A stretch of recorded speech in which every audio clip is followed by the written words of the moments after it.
Hi అండి, welcome to star and home. ఇవాళ మన వీడియోలో హెల్దీ అయినటువంటి బ్రేక్ఫాస్ట్ ని చాలా సింపుల్ గా ఎలా ప్రిపేర్ చేసుకోవాలనేదే చూపిస్తానండి. అన్నీ కూడా ఇంట్లో ఉన్న వాటితోనే చూసేద్దాం పదండి. ముందుగా అయితే ఒక గ్లాస్ దాకా పెసలను అయితే తీసుకున్నానండి. అదే గ్లాస్ తో అయితే ఒక గ్లాస్ దాకా రేషన్ బియ్యాన్ని అయితే తీసుకున్నాను. రేషన్ బియ్యం ప్లేస్ లో మీరు బ్రౌన్ రైస్ నైనా యూజ్ చేయొచ్చు. అలానే టీ గ్లాస్ దాకా బార్లీ బియ్యాన్ని అయితే తీసుకున్నానండి. అలానే అదే టీ గ్లాస్ తో కొర్ర బియ్యాన్ని అయితే తీసుకున్నానండి. కొర్రల ప్లేస్లో అరికెలు ఇవి మీకు ఏవి అవైలబుల్గా ఉంటే వాటిని అయితే తీసుకోండి. ఇలా రేషన్ బియ్యానికి బదులుగా మీరైతే బ్రౌన్ రైస్ని కూడా తీసుకోవచ్చండి. ఇలా మొత్తం అన్ని కూడా బియ్యాన్ని మంచిగా కలిసేటట్లుగా అయితే కలుపుకోవాలి. ఇలా మొత్తం వీటిల్లో దుమ్ము ధూళి ఉంటుంది కదండి, అలాంటప్పుడు వీటిని ఒకటికి 2-3 సార్లు అయితే నీట్గా వాష్ చేసుకుని నీట్గా కడిగేసేయాలండి. ఇలా కడగడం వల్ల దుమ్ము రేషన్ బియ్యంలో దుమ్ము ధూళి అలాంటివన్నీ కూడా నీట్గా అయిపోతాయి. ఇప్పుడు నీళ్లు పోసి 5-6 గంటల వరకు నాననివ్వాలండి. ఇలా 5-6 గంటల తర్వాత మీకు చూపిస్తున్నా చూడండి. నేను ఇక్కడ ఓవర్ నైట్ నానేసానండి. మార్నింగ్ బ్రేక్ఫాస్ట్గా అయితే ప్రిపేర్ చేస్తున్నాను. ఎప్పుడు నార్మల్గా చేసే పెసరట్టులా కాకుండా ఇలా బార్లీ బియ్యం అలానే కొర్ర బియ్యం కూడా యూజ్ చేసి చేయండి. చాలా అంటే చాలా ఇష్టంగా తింటారు. చాలా రుచిగా కూడా ఉంటుంది. ఇలా 5-6 గంటల తర్వాత మీకు చూపిస్తున్నా చూడండి. ఇలా చక్కగా నానిపోయిన వీటిని ఒక మిక్సీ జార్ తీసుకుని మీకు వీలైనంత మెత్తగా అయితే రుబ్బుకోవాలండి.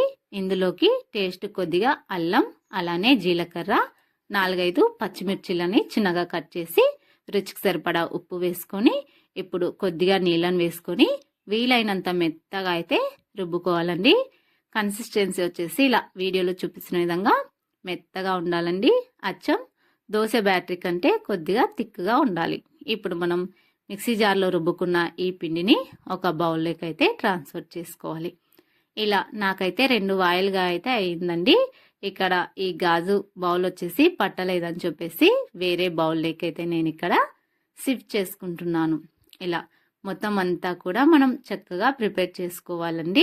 ఇలా ప్రిపేర్ చేసుకున్న పిండిని అంతా చక్కగా ఒకసారి కలిపి స్టవ్ ఆన్ చేసి దోశ పెనం పెట్టుకోవాలి. దోశ పెనం పైన మనం అచ్చంగా దోశలు ఏ విధంగా వేసుకుంటామో అదే విధంగా అయితే వేసుకోవాలండి. ఇక్కడ ఈ పెసరట్టుకు వచ్చేసి ఆనియన్స్ వేసుకోవడం వల్ల చాలా టేస్టీగా ఉంటుందండి. దోశ వచ్చేసి చాలా పల్చగా వేసుకోవాలండి. అలా అయితేనే చాలా టేస్టీగా ఉంటుందండి. చూడండి, మీకు ఇక్కడ వీడియోలో చూపిస్తున్న విధంగా దోశ పెనం పైన అచ్చం దోశలు ఏ విధంగా వేసుకుంటామో అదే విధంగా అయితే వేసుకొని కాల్చుకోవాలి. 1 by 1 అన్ని దోశలను కూడా ఇదే విధంగా వేసుకోవాలండి. దోశ వేసిన తర్వాత ఒక 2 నిమిషాలు మంట మీడియం ఫ్లేమ్లో ఉంచుకొని ఇలా చక్కగా మంచి కలర్ వచ్చే వరకు అయితే కాల్చుకోవాలి. అంతేనండి, చాలా ఈజీగా ఇంట్లో ఉన్న వాటితోనే ఇలా కొత్తగా అయితే వెరైటీగా అయితే దోశలు వేసుకోండి. హెల్త్కి అయితే చాలా అంటే చాలా మంచిదండి. ఇక్కడ నేను 2 పెనంల పైన అయితే టకటక వేసేస్తున్నానండి, పిల్లలు స్కూల్కి వెళ్ళిపోతారని చెప్పేసి. ఇలా మనం చక్కగా 1 by 1 దోశలు చాలా కలర్ఫుల్గా, చాలా హెల్త్కి కూడా చాలా చాలా మంచిదండి. మీరు కూడా ఇలా బార్లీ బియ్యంతో కొర్ర బియ్యంతో ఒకసారి ఇలా ట్రై చేసి మీకు ఎలా వచ్చిందో కూడా కామెంట్స్లో తెలియచేయండి. ఈ వీడియో అయితే ఇంతేనండి. వీడియో నచ్చినట్లయితే లైక్ చేయండి. మీ ఫ్రెండ్స్ అండ్ ఫ్యామిలీకి కూడా షేర్ చేయండి. Thank you for watching friends.